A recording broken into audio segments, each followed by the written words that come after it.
Hi folks, I'm Devok and welcome to the Artificers Guild, the home of all things Artifact. This week we had a huge amount of revealed cards by Valve.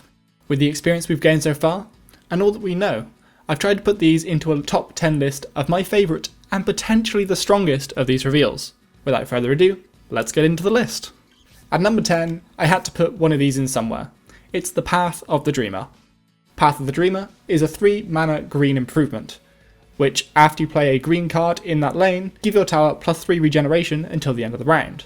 Now, I feel like this is probably the best of the Path cards. There were 4 revealed, and we'll show the other ones off later, but personally I think this one's actually pretty decent. Regen, if you're not entirely sure how that works, damage and regeneration are calculated at the same time. So if you would take lethal damage, but you've got regeneration that pulls you above it, then you'll survive with thanks to that regeneration. Now, tower healing I think secretly seems pretty strong. Not many people will be trying to sort of figure it out and calculate that as they go along in the game because there doesn't seem to be that much of it at the moment. However, green has many units as we've seen so far, so I don't think you'll really be playing green cards and getting your tower hit constantly, so it might be a bit hard to proc this. For the number 9 slot, the only item to make it into this list is Seraphim Shield. Seraphim Shield is an armor item costing 13 gold, which grants the equipped hero +2 armor and all units have -2 attack.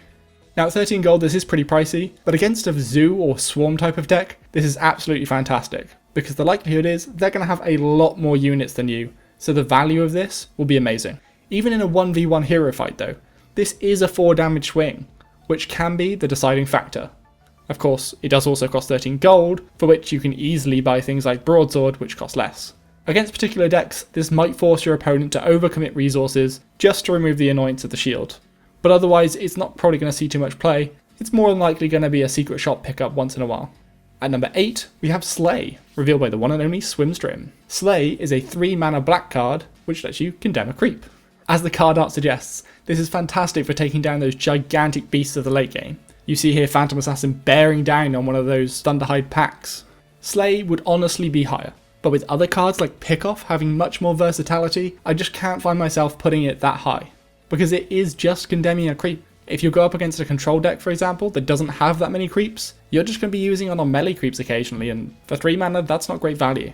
However, if mid-range is the meta, consider using Slay to take out those annoying chunky bruisers. For number 7, Sucker Punch sneaks in. Sucker Punch is a 4 mana red spell that stuns a unit, blocking an allied red hero this round, and then deals 2 damage to that unit. Stun is brilliant in Artifact. Not only will it stop their damage, but it also silences, meaning that your enemy cannot use that hero for casting spells this round. Sucker Punch again would rank higher, but it has to specifically be an enemy unit blocking an allied red hero. The cases of using that are going to be few and far between. Maybe the most common use of this will be to clear a unit for a red hero to be able to hit a tower, but if that's the case, then there are far better options out there.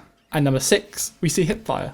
Speaking of better clearing options, Hipfire is a 4 mana black spell that deals 4 damage to a unit and then gets initiative. This is similar to Pickoff, only that you can only use it in the active lane, but instead you get initiative. The 4 damage is nice to clear enemy blockers. However, the true potential of this card lies with the initiative. If you don't have Lich and therefore Chain Frost in your deck, you can still control initiative with black, setting up for the next lane to allow you for a huge play, or to combo and play many cards one after another.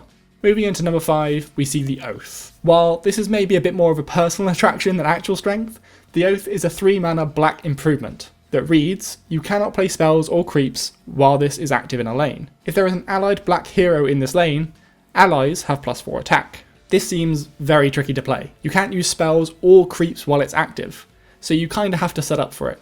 We have heard rumours of decks that can deal 10,000 damage in one turn though. Is this one part of it? It seems like it almost has to be. +4 attack to everything in the lane on your side? That seems like a key component to me. That's not the only scenario it's good in though. Just imagine, you're in the late game, you've got 5 units lined up to hit the enemy tower, the enemy heroes are dead, but you need 20 more damage, and you know they're going to come back next turn and hit harder than ever. Whack down the Oath, there's your extra 20 damage, 5 times 4. Easy math, right? I really do see this as almost like a finisher card. You know you've got some guaranteed damage, but you want more, and you know the enemy has little to do to stop you. And number 4, we have Spring the Trap. Spring the Trap is a 7 mana red card that lets you summon 2 Centaur Hunters into any lane. Now Centaur Hunters are 4 attack, 0 armor and 8 health red creeps, And this is just a pure value coming out of this card. Red, if you're unfamiliar, needs 6 mana for its Berserker's Call and 8 mana for its Time of Triumph. They're pretty important cards either side, but in the middle, they don't have anything to do on the 7 mana turn, at least not yet. So why not use Spring the Trap? You can use this in a lane where you don't need that mana to summon 2 huge creeps in another lane, maybe to help stall or even help win it. You do have to rely on a bit of RNG to summon the units though, as if it works anything like better late than never, exactly where the unit spawns, if there are a multitude of spare spaces, is up to the RNG gods. For number 3, we've gone with Aghanim's Sanctum. Now, let me just read this.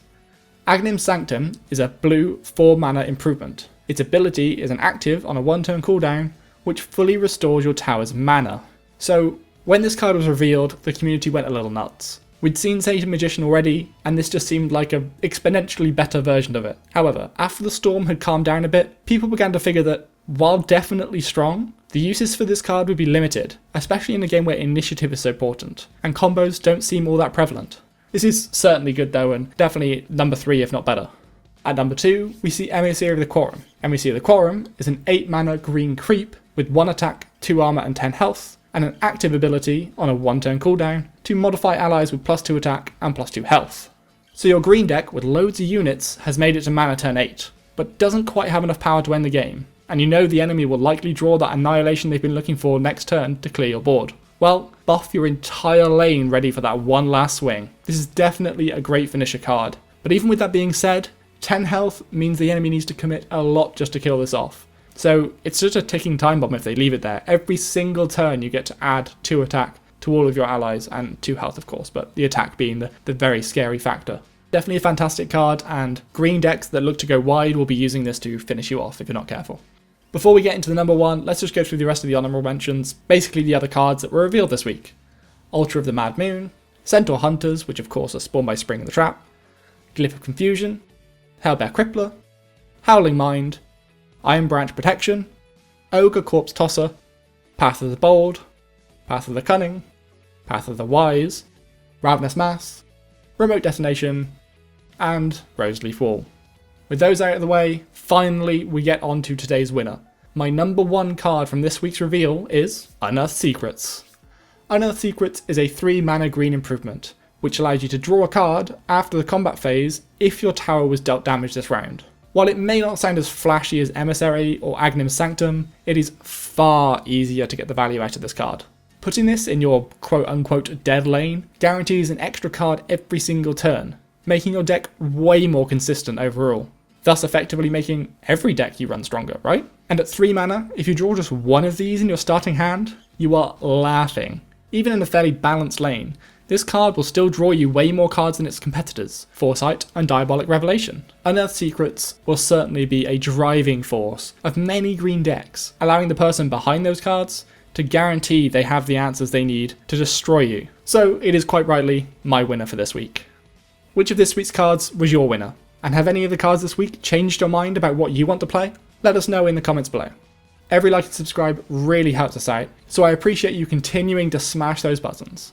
I've been Divok of the Artificers Guild, and I will see you next time.